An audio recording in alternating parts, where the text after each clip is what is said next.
नमस्कार मित्रांनो, मी सखी. अंजनेरीसारख्या इतक्या लहान खेडेगावात इतके भग्न सौंदर्य असेल असे वाटले नव्हते. इतकी सुंदर मंदिरं आम्हाला पाहता आली आणि ती मंदिरं आम्ही तुम्हालाही दाखवू शकलो.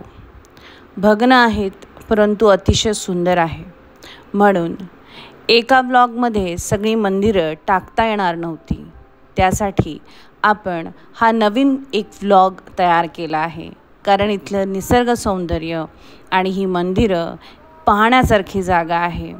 आम्ही दाखवलेलं प्रत्येक मंदिर जवळून पाहण्यासारखं आहे. म्हणून पुन्हा एकदा या मंदिरांची, राहिलेल्या मंदिरांची माहिती घेऊन आपण आलेलो आहोत. मंदिर शैलींचा अभ्यास करणाऱ्यांना येथे पर्वणीच आहे. ही सगळी मंदिरं यादवकालीन साधारणतः 11व्या-12व्या शतकातील. तेव्हा देवगिरीचे यादव हे सार्वभौम नव्हते. ते कधी राष्ट्रकूट तर कधी चालुक्यांचे महाअमात्य होते. तेव्हा यादवांची राजधानी नाशिकजवळचे सिंदीनेर अर्थात सिन्नर ही होती. तर अंजनेरी येथे यादवांचीच एक शाखा अधिष्ठित होती.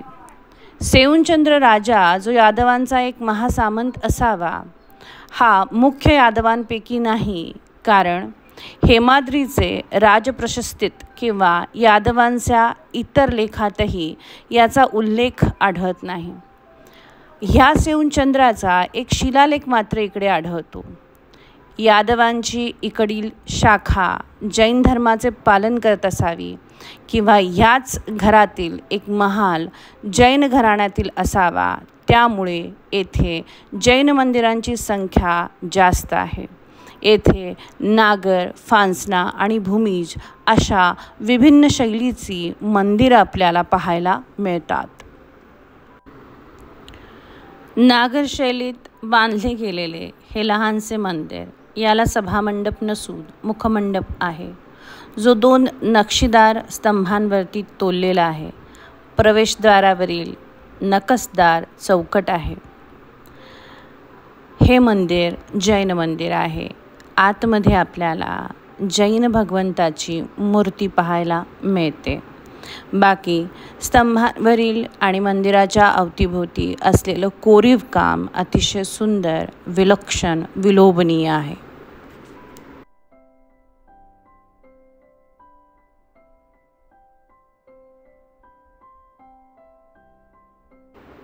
येथील बरीच मंदिरं भग्नावस्थेत असतील तरी हे दिगंबर जैन मंदिर अतिशय सुस्थितीत, सुअवस्थेमध्ये आपल्याला पाहायला मिळते.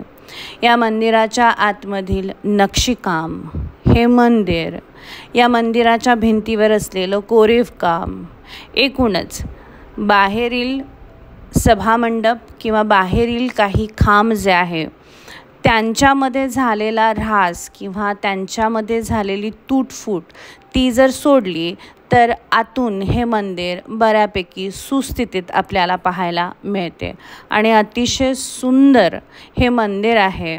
या मंदिराजवळ इतर मंदिरांचा काही अवशेषांचा भाग पडलेला आहे, परंतु हे मंदिर आत्ता तरी व्यवस्थित आहे.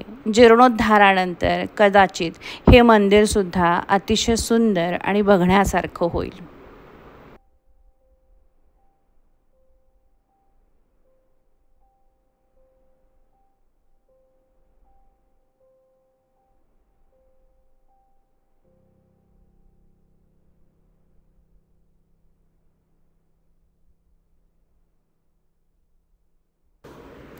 जीर्ण झालेले स्तंभ, तरी या स्तंभांनी या मंदिराचा भार खूप छान पेलवलेला आहे आणि आजूबाजूचं निसर्ग सौंदर्य इतकं अप्रतिम की कुणालाही इथे भेट द्यावीशी वाटेल.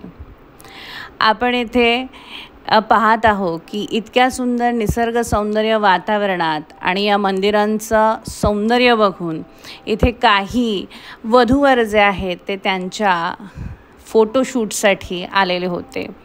प्री वेडिंग शूट जे आहे ते सुद्धा इथे चालू होतं.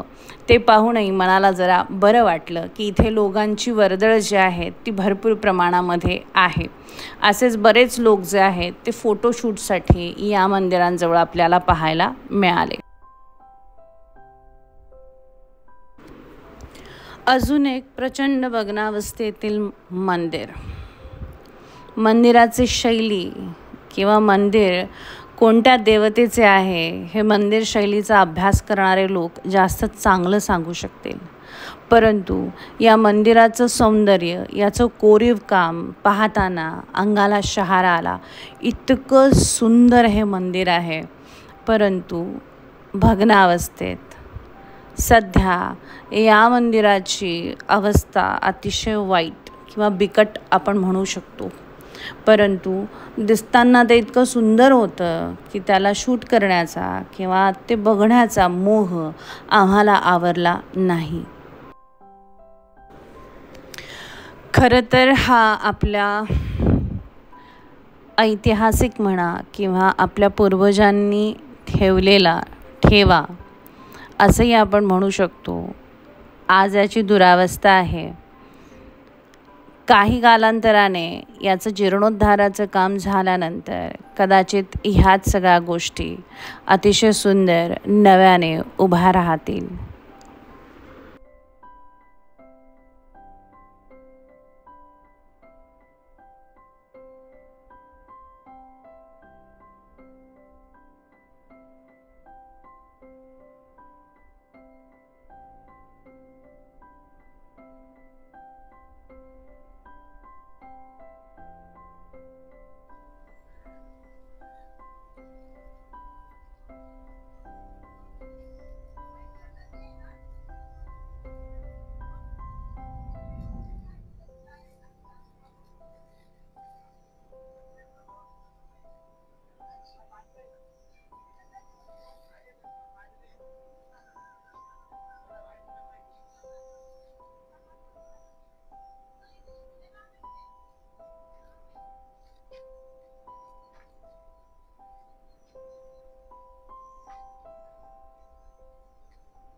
जवळच अजून एक मंदिर आहे भग्नावस्थेमध्ये. गाभाऱ्यामध्ये भगवंत नाहीत. शैली पुन्हा एकदा नागर शैलीतील असावं. आणि आत्ता सध्या आपल्याला अवशेषांव्यतिरिक्त या मंदिराजवळ काही पाहायला मिळत नाही. परंतु मंदिराचं सौंदर्य अतिशय सुंदर. जेव्हा ते बांधलं गेलं असेल त्यावेळेस अप्रतिम असेल. आत्ता सध्या गाभाऱ्यामध्ये अवशेषांव्यतिरिक्त आपल्याला काहीही पाहायला मिळत नाही.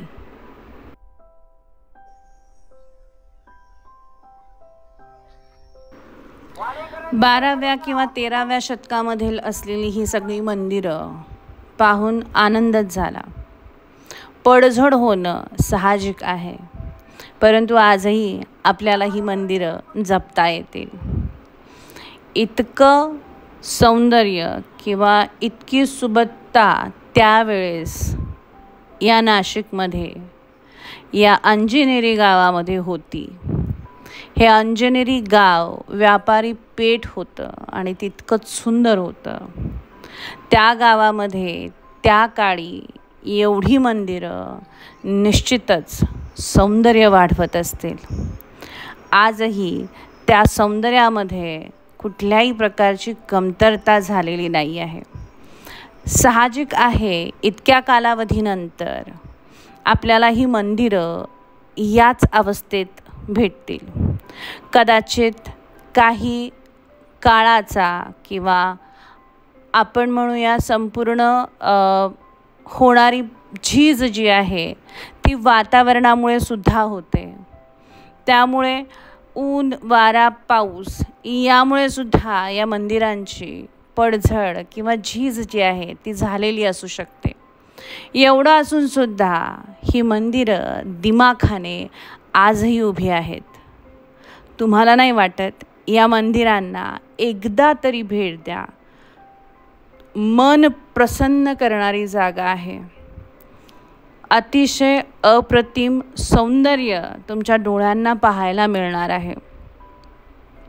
मी आपल्या सगळ्या प्रेक्षकांना विनंती करेल, एकदा तरी या मंदिरांना भेट द्या. पावसाळ्याच्या दिवसांमध्ये जर अंजनेरीला तुम्ही भेट दिली तर कदाचित अजून छान निसर्ग सौंदर्य तुम्हाला पाहायला मिळेल. एकदा आमच्या म्हणण्यामुळे तुम्ही नक्की या ठिकाणी यावं अशी मी अपेक्षा करते. आपला हा व्लॉग आज आपण काय करूया, इथेच थांबूया. पुन्हा एकदा भेटूया नव्याने अशाच सुंदर मंदिरांच्या आवारामध्ये नवीन भटकंती करत असताना. मित्रांनो, तुम्हाला आम्ही टाकलेले कंटेंट जे आहेत ते आवडत असेल तर नक्की लाईक आणि सबस्क्राईब करा आणि कमेंट करायला विसरू नका. मंदिरांचं सौंदर्य हे अतिशय जिव्हाळ्याचा भाग आहे आमच्यासाठी. तुमच्यासाठी सुद्धा आम्ही अशीच नवीन मंदिरं घेऊन येत राहू. आमच्याबरोबर कनेक्ट रहा, सोबत रहा.